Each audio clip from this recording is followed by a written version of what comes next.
मूसेवाला की जिस तरह से दिन दहाड़े हत्या हुई है, उसके बाद से लॉरेंस बिश्नोई का नाम काफी सामने आया है।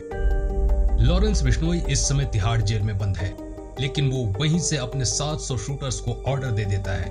हम सभी जानते हैं कि जेल में मोबाइल रखना नियम के विरुद्ध है और नियम का पालन करना होता है, लेकिन नियम को ताक पर रखना इसके बाएं हाथ का खेल बन चुका है। लॉरेंस बिश्नोई ने मूसेवाला की दिन दहाड़े हत्या करने के बाद फेसबुक पोस्ट करते हुए लिखा है कि उसने उसकी जान ले ली है और उसने अपना बदला लिया है। 15 फरवरी 1992 को जन्मा लॉरेंस बिश्नोई जन्म से ऐसा नहीं था, ना ही जन्म से वो अपराधी था। लॉरेंस बिश्नोई पंजाब के फाजिल्का का रहने वाला है। लॉरेंस के पिता पंजाब के पुलिस विभाग में कांस्टेबल के पद पर कार्य कर चुके हैं और मां पढ़ी लिखी गृहिणी है। लॉरेंस नाम उसकी मां ने रखा क्योंकि जब वो पैदा हुआ तो एकदम दूध की तरह सफेद था और लॉरेंस क्रिश्चियन नाम है, जिसका मतलब होता है सफेद चमकने वाला। बचपन से ही बहुत ही स्मार्ट और खेल में बहुत रुचि रखता था। घर वालों को ये लगता था कि खेल की दुनिया में ये नाम कमाएगा, पर किसे पता था कि बेटा जुर्म की दुनिया में शामिल होकर नाम डुबोएगा। करोड़ों की संपत्ति होने पर पिता ने बेटे के बचपन में हर शौक पूरे किए। इसने खुद लॉ की पढ़ाई पूरी की, लेकिन लॉ की पढ़ाई करने के बाद ही इसे अपराध की दुनिया का ऐसा भूत सवार हुआ कि इसने खुद ही अपराध करना शुरू कर दिया और कानून को अपने हाथों में लेना शुरू कर दिया। लॉरेंस ने चुनाव लड़ने के लिए एक संगठन बनाया जिसका नाम student organisation of Punjab university रखा। इसी के बैनर तले उसने छात्र संघ का चुनाव लड़ा। जीतने के लिए उसने बहुत मेहनत की, पर वो चुनाव हार गया। उसे अपनी ये हार बर्दाश्त नहीं हुई, जिसके बाद उसने एक रिवॉल्वर खरीद ली और अपने हार का बदला लेने के लिए चुनाव जीतने वाली टीम से लड़ने का इरादा बना लिया। 2011 में लॉरेंस का सामना जब उदय ग्रुप से हुआ, जो कि चुनाव जीती थी, और दोनों में जब भिड़ंत हुई तो लॉरेंस ने फायरिंग कर दी और मामला पुलिस तक पहुंच गया। फिर इसी गुटबाजी के चलते उस पर पहला केस दर्ज हुआ। इसके बाद उसने दूसरे ग्रुप को सबक सिखाने के लिए एक बड़े गैंगस्टर से हाथ मिला लिया। लोगों द्वारा बताया जाता है कि इसने अपराध की शुरुआत ऐसे ही नहीं की। दोनों गुटों के बीच में एक बार जमकर लड़ाई हुई थी, जिसके बाद से ही इसका नाम पुलिस रिकॉर्ड में दर्ज हुआ और ये पहली बार जेल भी गया था। इसके बाद से इसने कई अपराधों को अंजाम दिया, जिसके बाद इसके पुलिस में अब तक 50 से अधिक FIR दर्ज हैं। कुख्यात बदमाश जग्गू गुरु को लॉरेंस बिश्नोई का गुरु कहा जाता है।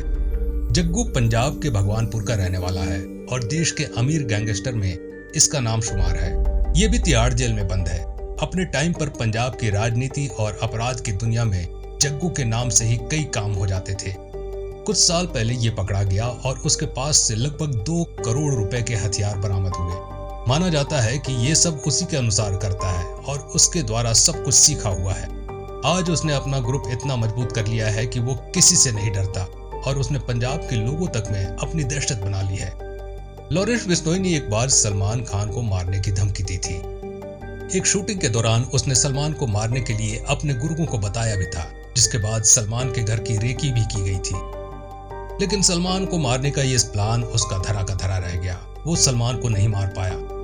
वो बिश्नोई समाज को अपना हितैषी बताता है और उसने सलमान के खिलाफ काले हिरण को मारने के खिलाफ उसे जान से मारने की धमकी दी थी। जेल में रहकर भी लॉरेंस के अपराध करने में कभी कमी नहीं आई। अपने एक इशारे से वो बड़े से बड़े किसी कारोबारी या किसी बड़े नेता की हत्या करवा देता है। उसने जेल में रहकर 2017 में सीकर के पूर्व सरपंच सरदार राव की हत्या करवाई, जिसमें उसने अपने शूटर रविंदर काली को भेजा, जो कि मोहाली का है। उसके बाद लॉरेंस ने जोधपुर में अपना दबदबा बनाने के लिए कारोबारी वासुदेव इसरानी की हत्या करवा दी, जिसके बाद राजस्थान में भी उसका खौफ बन गया। फिल्मों में जेल से गैंग ऑपरेट करते हुए आपने गैंगस्टरों को तो देखा होगा, लेकिन लॉरेंस रियल लाइफ में ये काम कर रहा है। लॉरेंस बिश्नोई से आज समाज में पुलिस और लोग डरते हैं। उसके काम करने का तरीका भी बहुत ही अलग है। व्हाट्सएप में शहीद भगत सिंह की फोटो लगाता है और खुद को समाज सेवी के रूप में बताता है। जब उसके गुर्गों द्वारा किसी की हत्या की जाती है तो वो उसका ऐलान भी करता है कि उन्होंने बदला ले लिया है। ये सोशल मीडिया प्लेटफॉर्म से भी जुड़े हुए हैं। उसके गुर्गे मैक्सिको, थाईलैंड में बैठे लोगों से कांटेक्ट करते हैं और वहां से उन्हें पैसों की भी मदद मिलती है और यहाँ धड़ल्ले से हर तरह के काले कारनामों को अंजाम भी देते हैं। इस समय बिश्नोई तिहाड़ जेल के बैरक नंबर 8 में बंद है, लेकिन वहां से भी ये अपने गुर्गों को आदेश देता रहता है और अपराध कायम किए हुए है। जब भी किसी को भी मारना होता है तो वो उसके समय और तारीख बताता है। उसके बाद अपने गुर्गों को आदेश देता है। इसके लिए गुर्गों को वो सभी तरह की सुविधाएं प्रदान करता है।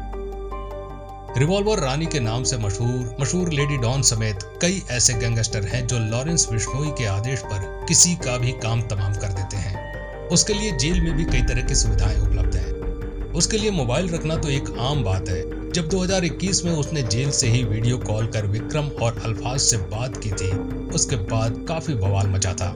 सिर्फ पंजाब में ही नहीं, दिल्ली से गुजरात तक इसके गुर्गों का आतंक है और इन्होंने कई जगहों पर हत्याएं और अपराध किए हैं। अभी तक पंजाब का कोई भी व्यक्ति इस पर लगाम नहीं लगा सका।